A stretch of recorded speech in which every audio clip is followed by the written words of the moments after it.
सर्वे भवन्तु सुखिनः, सर्वे सन्तु निरामयाः, सर्वे भद्राणि पश्यन्तु, मा कश्चित् दुःखभाग् भवेत्। ॐ शान्ति शान्ति शान्तिः।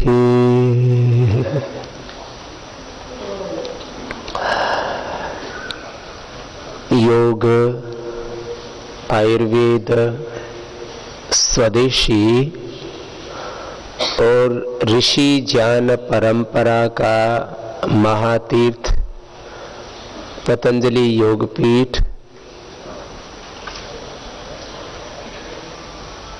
योग, आयुर्वेद, स्वदेशी और आर्ष ज्ञान परंपरा में प्रथम कोटि का संस्थान पतंजलि योगपीठ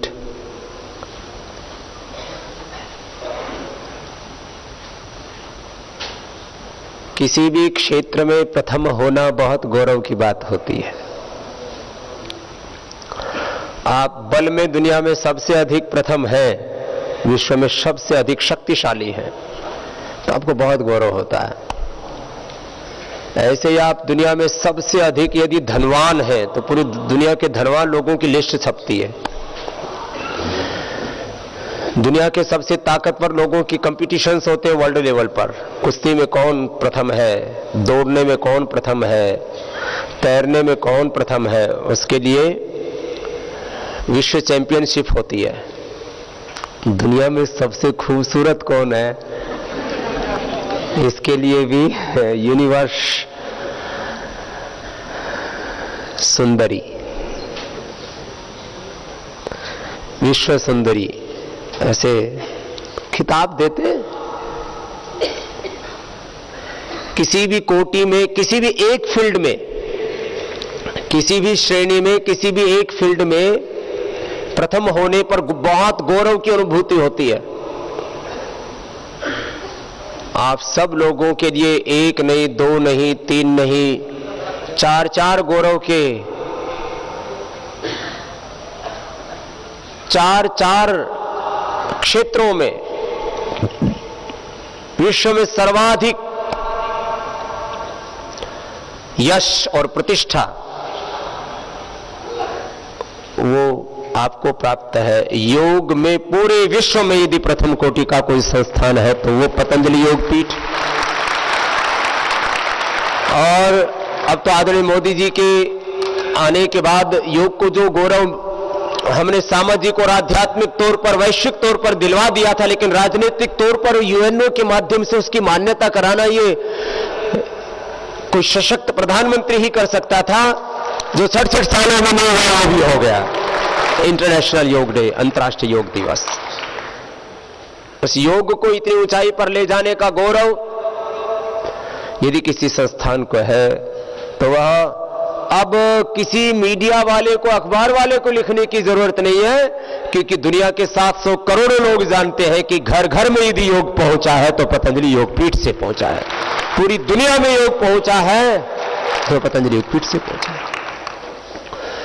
विश्व की सबसे बड़ी आयुर्वेद के निर्माण की इकाई दिव्य फार्मेसी, विश्व की सबसे बड़ी आयुर्वेद के क्षेत्र में निर्माण करने वाली, उस पर अनुसंधान करने वाली, और केवल प्रोडक्शन नहीं, अभी तक सब ऋषि मुनियों ने मिलकर के करीब 10,000 श्लोकों की रचना की, करीब 1,000 जड़ी बूटियों के बारे में हमें ज्ञान दिया। श्रद्धेय आचार्य भागवत जी महाराज ने 14,000 15,000 से ज्यादा श्लोकों की रचना कर दी और 40,000 से ज्यादा जड़ी बूटियों के ऊपर प्रामाणिक जानकारी विश्व भेषज संहिता में पूरी दुनिया को मिलने वाली है। उसके लिए कार्य लगभग पूर्णता की ओर है। लगभग 100 वैज्ञानिक उसके ऊपर काम कर रहे हैं। आयुर्वेद में औषध निर्माण और अनुसंधान के क्षेत्र में 1,000 से ज्यादा पतंजलि चिकित्सालय, आरोग्य केंद्र और ये सब मिला दिया जाए तो करीब 5,000, और स्वदेशी केंद्र भी लगा दिया जाए तो 10,000 से ज्यादा। माने इतना बड़ा सुव्यवस्थित स्वदेशी तंत्र भी किसी के पास नहीं जितना आज पतंजलि के पास है। विदेशी कंपनियों की आर्थिक लूट और गुलामी से, पराधीनता से देश को बचा करके, देश को आर्थिक स्वावलंबन देना, सबकी समृद्धि, सबका स्वास्थ्य, सबकी शिक्षा और सबकी सेवा का ये स्वदेशी का अभियान भी पतंजलि योगपीठ से ही चल रहा है। 4 शब्द बोले मैंने, सबकी समृद्धि, सबका स्वास्थ्य, सबकी शिक्षा। पहले चरण में 5 लाख बच्चों का कार्यक्रम है, उनको शिक्षा और संस्कार दे करके वर्ल्ड सिटीजन बनाना, उनके भीतर दिव्य व्यक्तित्व, दिव्य नेतृत्व पैदा करना, और आगे 5 करोड़ तक जाएगा अभियान। सबकी शिक्षा, सबका स्वास्थ्य। पतंजलि योगपीठ से अब तक जितनी सेवाएं हुई हैं, उससे करोड़ों लोगों के जो पैसे बचे हैं, हार्ट का ऑपरेशन नहीं कराना पड़ा, घुटने का ऑपरेशन नहीं कराना पड़ा, कमर का ऑपरेशन नहीं कराना पड़ा, आंख का ऑपरेशन नहीं कराना पड़ा, शुगर की दवाएं बंद हो गई। अब तो 7 दिन तक, पिछले दिनों अभी शिविर रखा, 99% लोगों की या तो गोलियां बंद हो गई या कम हो गई। उसमें करीब 80% लोगों की तो विद इन 3 डेज और 7 डेज में एकदम स्टेबल हो गए। बीपी की गोलियां बंद, शुगर की गोलियां बंद, और हैरत तो तब होती है जब 50-50 यूनिट इंसुलिन भी 7 दिन में बंद हो गया। यह है चमत्कार। इसका कुल मूल्यांकन किया जाए कि पतंजलि योगपीठ से जो सेवा हुई योग की, आयुर्वेद की, स्वदेशी की, ऋषियों की ज्ञान परंपरा, वैदिक धर्म, संस्कृति, अध्यात्म को आगे बढ़ाने की, इससे जो लोगों के जीवन में मूलभूत परिवर्तन हुए, उससे करोड़ों लोग रोग मुक्त हुए। उसका आर्थिक मूल्यांकन करो तो कितना होगा? 100 लाख करोड़ रुपए से ज्यादा। करोड़ों लोगों के नशे छूट गए, बीड़ी, सिगरेट, शराब, तंबाकू, गुटखा छूट गया। करोड़ों लोग निरोगी हो गए, करोड़ों लोग निर्व्यसनी हो गए, और करोड़ों लोग निरामिष हो गए, शाकाहारी हो गए। यह है परिवर्तन। करोड़ों जीव जंतु भी हमारे लिए सुबह सुबह आशीष करते हैं कि बाबा तू नहीं होता तो हम तो मारे ही जाते हैं। मुर्गा उठता है तो सुबह सुबह कुकड़ू करता है कि बाबा हाँ आपने हमारी जान बचा दी। बहुत से शुवरों की जान बच गई, बहुत से जानवरों की जान बच गई, गाय भैंसों की जान बच गई। कितने लोग मांसाहारी थे और अंडे तो थोक में खा रहे थे, और जब से हमने अंडे की महिमा बताई अब लोग छी छी करते, छी, और पहले स्वाहा सब खाते जा रहे थे। कितने लोगों के जीवन में परिवर्तन आ गए, कितने लोगों के घर टूटने से बच गए। योग करके लोगों के विचारों में परिवर्तन आया, संस्कारों में परिवर्तन आया। इतना जबरदस्त। और अब ये तो स्वदेशी का यदि पूरा मूल्यांकन करें ना, गाय का घी पहले कोई खरीदते नहीं थे, सब कैसा घी खाते थे? सफेद घी। देसी घी में भी सफेद घी। आश्चर्य है, लोग गाय का जो मक्खन है ना, अब पूरा महाराष्ट्र, आंध्र प्रदेश, कर्नाटक, दक्षिण भारत में अभी गाय बहुत मात्रा में, वहां तो भैंस तो जानते ही नहीं लोग। ये हरियाणा से अब जाने लगी मुर्रा नस्ल की, ये तो उधर जानते ही नहीं, भैंस को लोग पालते ही नहीं थे। तो वो बेचारे मक्खन निकलता था, उसको भैंस वाले में थोड़ा थोड़ा मिला करके बेचते थे। और गाय के दूध का मूल्य और गाय के घी का मूल्य कम हुआ करता था, मुश्किल होती थी उनको। आज पूरे देश में गाय के दूध की और गाय के घी की भी एक महाक्रांति सी हो गई है। शक्ति चाहिए, स्फूर्ति चाहिए, आरोग्य चाहिए, तो कहते भाई गाय का दूध पियो, इसमें कोलेस्ट्रॉल नहीं होता। गाय का घी खाओ, इसमें शक्ति भी बढ़ेगी, स्फूर्ति भी बढ़ेगी, रोग नहीं बढ़ेंगे। भैंस का दूध पी पी करके वायु रोग बढ़ता है। पाड़े जैसा शरीर, भैंसे जैसा, और पाड़े जैसी बुद्धि। समझ में आ गया है? अभी हमने गन्ना पैदा किया, गोबर से, स्लरी से और कई तरह के खाद अभी मैंने बताया ना पूरे देश में इसका प्रचार किया। अभी इसका ट्रेनिंग कंटिन्यू देने वाले हैं। जितना यूरिया डीएपी से पैदा हो रहा था उससे 1.25 गुना हमने बिना यूरिया के लिए गन्ना, गेहूं, चावल सब पैदा कर दिया है। अभी संत कुटीर में गन्ना खड़ा है, लोग आकर के हैरत मानते, अरे उधर ग्रामोद्योग में सब फसल आकर के देखते कि ये कैसे हो रहा है।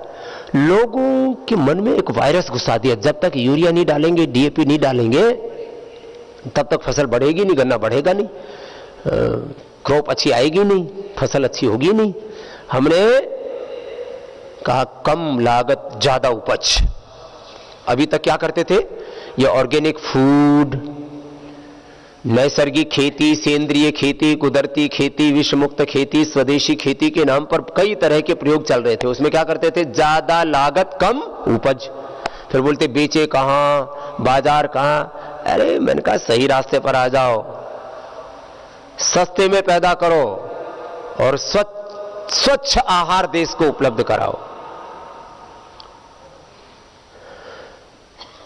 शुद्ध आहार, विष मुक्त आहार, ये हमारा संवैधानिक अधिकार है। This is our constitutional right. लेकिन देश में उल्टा पुल्टा चल रहा था। अब विष मुक्त कुदरती खेती का भी बहुत बड़ा अभियान शुरू हो चुका है और गाय भैंसों को लोग यूरिया खिला रहे थे पशु चारे में डाल डाल करके। देश में पहली बार यूरिया मुक्त पशु आहार भी बना दिया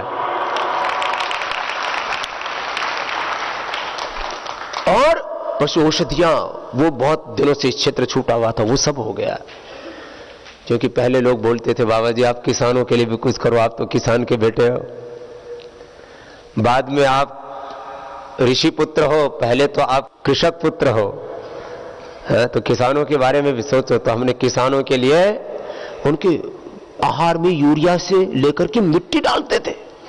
आपने देखा होगा गाय भैंसों के ना ऐसे एक तरफ उनके 4 पेट होते हैं, हमारे एक ही होता है। उनके पेट में ऐसे लटक जाता था 10-10, 20-20 किलो पॉलीथीन से लेकर के मिट्टी तक। पशु नए दूध नहीं होते थे, गाय भैंस नई दूध नहीं हो। अब रोज का खर्चा कितना, 100 रुपए का तो चारे का खर्चा, ऊपर से फिर दवा आदि का भी खर्चा, उनको देखभाल करने का खर्चा। खाली पशु को जिंदा रखने के लिए साल भर में 36,000 रुपए का तो कम से कम सूखा चारा एक पशु के लिए इससे कम होता ही नहीं है। और बाकी देखभाल करके 50 से 60,000 रुपए का एक पशु के ऊपर खर्चा हो जाता है। यदि पशु नए दूध ना हो तो पशु दूध भी अच्छा दे और नया दूध भी हो। इसलिए पतंजलि दुग्धामृत ये पशु आहार निकाला, एक खल के रूप में, एक वो गोल गोल दाने के रूप में, फिर पशुओं की औषधियां। और आज हालात यह है कि अब पूरे देश भर में पहले चरण में तो पतंजलि चिकित्सालय, फिर आरोग्य केंद्र और स्वदेशी केंद्रों का जाल पूरे देश भर में बिछा। अब पतंजलि किसान सेवा केंद्र भी कम से कम प्रत्येक तहसील स्तर और जिला स्तर पर 5,000 से ज्यादा खोले जाएंगे आने वाले 4-5 महीने में। 5,000 से ज्यादा, उतनी तो एप्लीकेशन आ चुकी है अभी। पतंजलि किसान सेवा केंद्र पशु दूध भी दे और नया दूध भी हो। हर वर्ष एक ब्यात होना चाहिए कम से कम पशु का। और एक गाय से 10 एकड़ जमीन में खेती कर सकते हैं, उसकी तकनीक हमने विकसित की। पहले लोग खाली भाषणबाजी करते थे, स्वदेशी के नाम पर भाषण होता था कि ये स्वदेशी का अभियान महर्षि दयानंद सरस्वती ने शुरू किया, इसको हमारे सभी क्रांतिकारियों ने पोषित किया, महात्मा गांधी ने पोषित किया। लेकिन स्वदेशी के नाम पर देश में एक चीज मिलती थी, वो मिलती थी खादी, और वो भी सब्सिडी पे।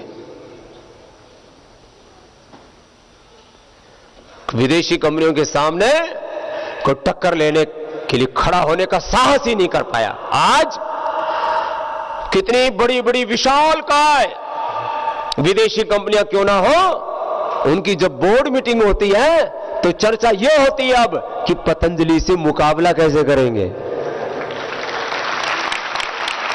उनको सख्ते में डाल दिया है। अब वो बोरिया बिस्तर बांधने की तैयारी में है। इतना बड़ा काम हो गया और इसमें खाली श्रद्धाचार्य बालकृष्ण स्वामी रामदेव का नहीं, आप सब भाई बहनों का भी बहुत बड़ा योगदान है। मैं आपका अभिनंदन करता हूं आपकी सेवा के लिए, आपके इस स्वदेशी के तप के लिए, आपकी स्वदेश निष्ठा, स्वदेशी निष्ठा। इस देश को 67 साल पहले हमने राजनीतिक आजादी दिला दी, राजनीतिक गुलामी से, पराधीनता से हमने मुक्त कर दिया, लेकिन आर्थिक गुलामी, आर्थिक पराधीनता ये अब भी थी। अब जैसे करीब 100 साल तक यह अभियान चला था राजनीतिक गुलामी से देश को मुक्ति दिलाने का, अब जो काम उस समय 100 साल में हुआ, अब ये आर्थिक गुलामी से देश को मुक्ति दिलाने का काम तो हम बहुत जल्दी ही कर देंगे। इसमें लगो पूरे जोर से, ये काम बहुत जोर से करना। अभी तो आधारशिला तैयार हुई थी, अभी शिखर मिला नहीं था, अभी तो मंजिल दूर थी। अभी बहुत से लोग घबराए हुए, बौखलाए हुए, ये हो क्या रहा है चारों तरफ। हमने एक तरफ तो कहा कि अपने घर में ही आप अलग अलग तरह के संजीवक खाद बनाओ, सैलरी वाला खाद बनाओ, बीजामृत बनाओ, अलग अलग तरह के ये प्रयोग हमने पहले खुद किए सैकड़ों एकड़ जमीन के ऊपर। लोग ट्रायल करने के लिए तैयार नहीं थे। अब पतंजलि ग्रामोद्योग के चारों तरफ जो किसान है वो कहते हैं, अरे ये पतंजलि वाले तो बिना यूरिया डीएपी के हमसे बढ़िया खेती कर रहे हैं। तो देखा देखी अड़ोसी पड़ोसियों ने वो कुदरती खेती करनी शुरू कर दी। अरे बोले इसमें तो लागत कम है, उपज ज्यादा है, यही करेंगे हम। इसको कहते हैं जादू। वो जो सिर चढ़ के बोले, हमने धरती माता की कोख को जहरीला कर दिया था, जहरीला यूरिया डीएपी। सुबह तो बोले भारत माता की जय, वंदे मातरम, माता भूमि पुत्र हम पृथिव्या। ये धरती हमारी माँ है, और माँ के मुंह में क्या डाल रहे? जहर डाल रहे, यूरिया डीएपी। और जो डालोगे खेत में वो आएगा तुम्हारे पेट में। गाय भैंस चारा खाएगी, हरा सूखा भूसा खाएगी, उससे दूध देगी, घी देगी, वो तुम्हारे पेट में आने वाला है। जो सरसों बोओगे तो कपास बोओगे, सूरजमुखी बोओगे, तेल तुम्हारे पेट में आने वाला है। सारी साग सब्जियां तुम्हारे पेट में आने वाले, सारे अनाज तुम्हारे पेट में आने वाले। जो खेत में बोया वो पेट में आया, और इससे माताओं बहनों का दूध जहरीला हो गया था। माताओं बहनों का खून जहरीला हो गया था। खून से मां की कोख में बच्चा पलता, उसमें बचपन से ही खून जहरीला। मां दूध पिला रही थी अपने बच्चे को, वो मां का दूध तो अमृत होता है, लेकिन उसमें जहर घुल गया। कह रहे थे पहले एक पूतना ने जहर पिलाने की कोशिश की थी योगेश्वर कृष्ण। हम तो अनजाने में पूतना बन गए, अपने बच्चों की को जहर पिला रहे थे। ये बुरी हालत हो गई थी। फिर इससे पशुओं में इनफर्टिलिटी, यूरिया डीएपी आदि से, आदमी में इनफर्टिलिटी। योग का कार्य, आयुर्वेद का कार्य, स्वदेशी का कार्य, स्वदेशी वस्तु, स्वदेशी विचार, स्वदेशी भाषा, स्वदेशी वेशभूषा, स्वदेशी भेष, स्वदेशी भजन, स्वदेशी भोजन, स्वदेश की संस्कृति और सभ्यता, उसको आज पूरी दुनिया में गौरव मिल रहा है। तो उसमें पतंजलि के हजारों नहीं, लाखों नहीं, करोड़ों करोड़ों कार्यकर्ता और समर्थक भाई बहनों का बहुत बड़ा योगदान है। उसको स्वदेशी को पुनः गौरव दिला दिया। तो स्वदेशी मैंने कहा, कुछ मंच बना लिए थे लोगों ने, बस सम्मेलन कर लिया करते थे, स्वदेशी का काम होना चाहिए, लेकिन इनके पास में विकल्प कुछ नहीं। भाषण दे देते थे, तर्क दे के अच्छी बातें बताते थे, लेकिन कोई विकल्प नहीं था। हमने विदेशी कंपनियों से मुकाबला करने के लिए एक तरफ औषधियों में मुकाबला दिव्य फार्मेसी के द्वारा, जो ट्रस्ट की फार्मेसी है, नॉन प्रॉफिटेबल, एक सोच के साथ एक ऑर्गेनाइजेशन बनाया। फिर टूथपेस्ट का तो मतलब कोलगेट, जहां देखो वही कोलगेट मैंने टूथपेस्ट। अब हालात यह हो गया, दंत कांति से ऐसी क्रांति आई है कि घर घर में दंत कांति फैल गया, घर घर में। माने सुपरस्टार से लेकर के, देश के टॉप पॉलिटिशियन से लेकर के, टॉप बिजनेसमैन से लेकर के, देश नहीं दुनिया में इसको और दूर तक लेके जाना है। जब तक कोलगेट की अंत्येष्टि ना हो जाए तब तक कोलगेट, पेप्सोडेंट, क्लोजअप, इनकी अंत्येष्टि करनी है। वहां तक स्वदेशी वस्तु, स्वदेशी विचार, संस्कृति, सभ्यता, स्वदेशी कुदरती खेती। अभी तो गाय के बारे में बहुत बड़ा काम होना है। अभी तो हमने गौशाला बनाई, गाय का घी उपलब्ध करा दिया है। बहुत जल्दी ही गाय का दूध भी देश के लोगों को उपलब्ध करवाएंगे, उसके लिए भी योजना बनाएंगे। जहर पी रहे लोग, जहरीले हो गए। कैंसर, ब्लड प्रेशर, शुगर, मोटापा, डिप्रेशन, मरे जा रहे, जहर खाए जा रहे। और गाय का घी और दूध ही नहीं, थोड़े दिनों में आपको 20, 30, 40 किलो दूध देने वाली गाय भी उपलब्ध कराएंगे। आप पालो गाय 20 किलो, 30 किलो, 40 किलो जब देसी गाय दूध देगी, तब आप और ज्यादा उत्साह से और ज्यादा गौरव से बोलेंगे गौ माता की, तब गौ माता का पालन भी करेंगे। अभी तो जय जय बोलते हो। घर में पालते ज्यादातर लोग, आप तो नहीं पालते। किसी भी घर में जाओ, कुत्तों से सावधान। मेरे जैसे घर में आदमी रहते ही नहीं। और एक एक कुत्ते का 5-5 हजार रुपए का खर्चा होता है कम से कम, एक एक कुत्ते का। उसका डॉक्टर भी बड़ा महंगा होता है, उसकी दवाइयां बड़ी महंगी होती हैं, उसके शैम्पू बहुत महंगे होते हैं, उसकी साबुन बड़ी महंगी होती है। हाँ वो बताओ, साबुन, शैम्पू, क्रीम लगा के फिट रखते हैं उन कुत्तों को। और सुबह सुबह जब पार्क में घुमाने ले जाते हैं ना, तो उनका गू उठाने के लिए थैली साथ में लेके जावे। यूं कहें गाय के तो गोबर में दुर्गंध आती है, हाँ इसमें कुत्ते वाले में सुगंध आवे।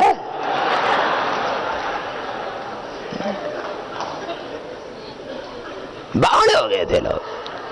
विदेशों में भी हम जाते, विदेशों में वहां भी लोग कुत्ता घुमाते रहते हैं, थैली रखते हैं, उसमें भरते रहते हैं। तेरे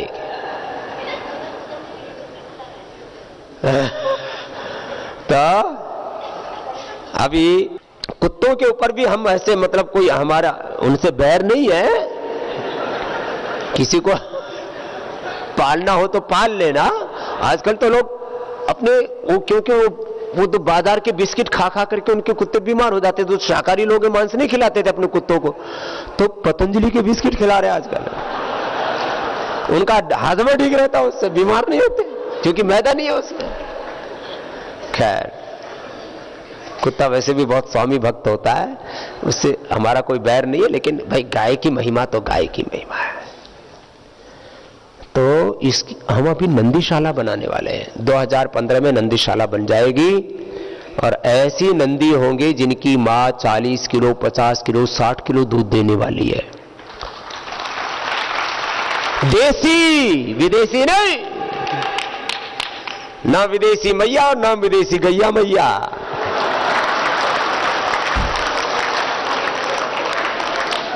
सबके प्रति हमारा आदर है, हम तो सब में ही भगवान को देखते हैं। लेकिन भैया, सबकी माँ माँ होती है, लेकिन अपनी माँ तो अपनी ही माँ होती है ना। तो सब जीवों में भगवान का ही स्वरूप है।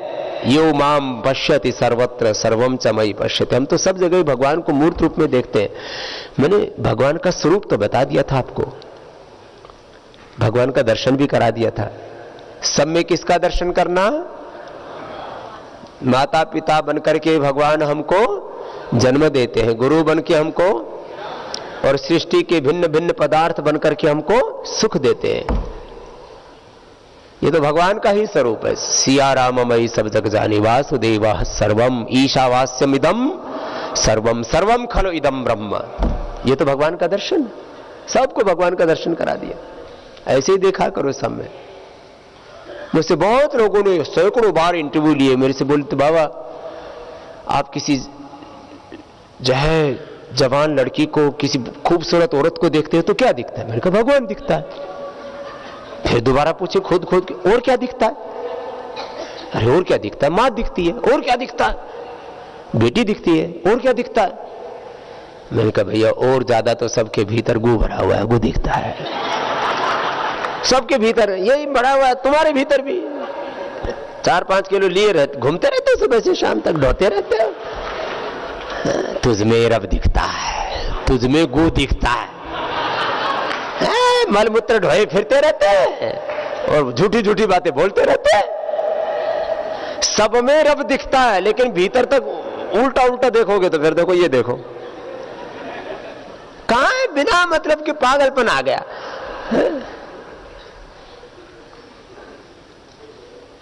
अपने मनस्थिति को ठीक करो, वही बावड़े हो रखी है दुनिया। सब में भगवान के स्वरूप को देखो। मुझे सब जितने भी बड़े बुजुर्ग हैं पिता समान, जितनी भी बड़ी माताएं मां के समान, छोटी उम्र की बेटियों के समान, हम उम्र बहनों के समान, ये दिखता। और क्या दिखता है इसमें, क्या देखना?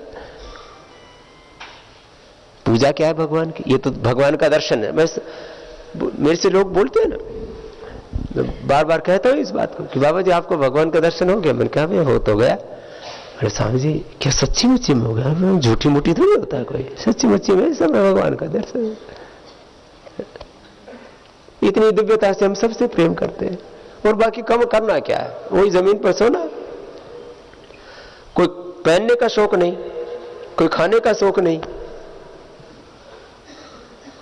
कोई देखने का शौक नहीं, कोई सुनने का शौक नहीं।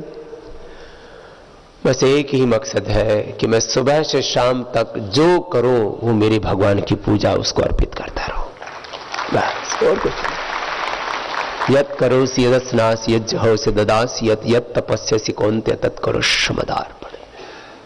भगवान की पूजा क्या है? बोले भाव जी खाने में भी भगवान होता है। मैंने कहा हाँ, तो फिर भगवान को खा जाते हैं लोग।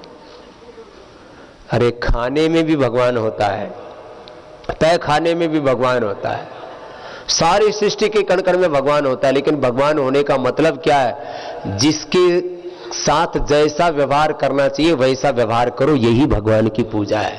खाने के साथ खाना जैसा व्यवहार करो, पैखाने के साथ पैखाने जैसा व्यवहार करो, माँ के साथ माँ जैसा व्यवहार करो, पत्नी के साथ पत्नी जैसा व्यवहार करो, बाप के साथ बाप जैसा व्यवहार करो, बेटे के साथ बेटे जैसा व्यवहार करो, गुरु के साथ गुरु जैसा व्यवहार करो, गुरु जैसा ही प्यार करो, और बच्चों के साथ शिष्यों के साथ वैसा ही करो। जो जैसा उसके साथ वैसा व्यवहार करना, यही है पूजा।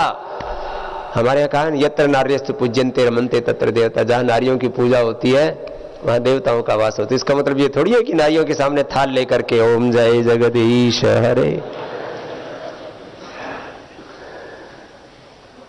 ओम जय अम्बे माता। ये पूजा का मतलब कोई किसी की, ये तो ऐसे, अब जैसे हम भारत माता की पूजा करें, हम करें राष्ट्र आराधना, हम बोलते ना वंदे मातरम, भारत माता की वंदना करते, तो पूजा का मतलब उसका के साथ जो व्यवहार करना चाहिए, यथा योग्य व्यवहार, यही पूजा है। यथा योग्य व्यवहार, सबका सत्कार, सबके प्रति गौरवपूर्ण। जिसके साथ असुर के साथ असुर जैसा व्यवहार। अच्छा बताओ, सब कथा सुनते हैं, राम जी ने रावण को मारा कि मोक्ष किया? बोले मोक्ष किया उन्होंने। और हमसे लोग प्रश्न पूछते थे, बाबा जी आप सन्यासी होकर के इन बेईमानों के पीछे क्यों पड़े हो? अरे मैंने कहा राम और कृष्ण ने तो इन बेईमानों को मारा था, मैं तो खाली सत्ता से उतारने का ही काम करना चाहता हूं। ये कहो तो फिर ब्रेकिंग लाइन चलाए, बाबा ने अपनी तुलना राम और कृष्ण से की। अरे मैंने कहा मेरा तो नाम ही बचपन का राम कृष्ण है, मैं उनका तो वंशज हूं, उनका तो अनुगामी हूं। जैसा उन्होंने किया वैसे मैं करना मेरा कर्तव्य है, इसमें क्या दिक्कत है? तो राक्षस के साथ राक्षस जैसा रावण और कंस के साथ रावण और कंस जैसा व्यवहार, ये उनकी पूजा है। देशभक्त के साथ देशभक्त जैसा व्यवहार, देशद्रोही के साथ देशद्रोही जैसा व्यवहार, साधु के साथ साधु जैसा व्यवहार, और पाखंडी के साथ पाखंडी जैसा व्यवहार। जो पाखंडी होता है वो साधु नहीं होता, और जो साधु होता है वो पाखंडी नहीं होता। क्या एक की बात करो, ऐसे तो कितने पाखंडी भरे पड़े हैं। इन सब पाखंडियों का भी अब अंत समय आ चुका है। बहुत पाखंडी है। कोई धर्म के नाम पर पाखंड कर रहा है, कोई वास्तु के नाम पर, कोई ज्योतिष के नाम पर, कोई शनि चढ़ा रहा है, कोई राहु, कोई कुयतु, कोई भूत, कोई प्रेत, कोई ये पूर्व से ही आ गया, पश्चिम से आ गया, उत्तर से आ गया, दक्षिण से आ गया। सारी दिशाओं में भगवान है, चारों दिशाओं से भगवान को देखो। आनो भद्रः कृतो यन्तु विश्वतः, चारों ओर से तुम्हें शुभ मिलेगा।